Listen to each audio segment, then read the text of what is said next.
So, hello guys. Um, Welcome to my channel. So, mag-aano lang tayo. Ang mangyayari is ipapa-arpid lang natin tong motor natin na si Pirate King. Wala pa kasi yung arpid to eh.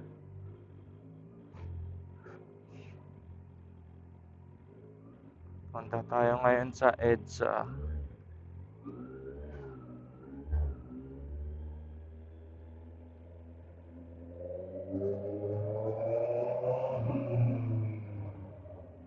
$2,000 later.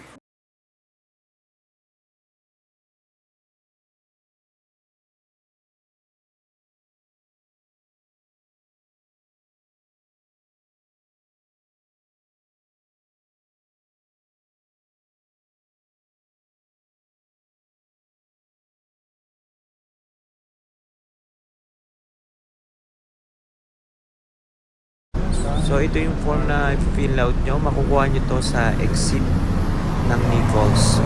May put sila doon. So, yun na nga, Lodi. Nandito tayo sa SLEX. Exit to... Kung galing ka ng SM Bikutan, yung exit malapit sa Nichols, yan. Diyan ako nagpakabit ng RFID. Nag-fill out lang ng form.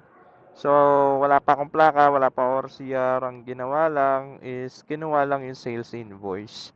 At magkakabitan na kayo nitong RFID. So, yung sa NLEX, kailangan daw talaga pumunta sa NLEX. Hindi na available yun sa Magallanes. So, yan na. Ride safe sa atin mga lods. So, uwi na tayo at tayo mapapagalitan. So, ingat. Bye-bye.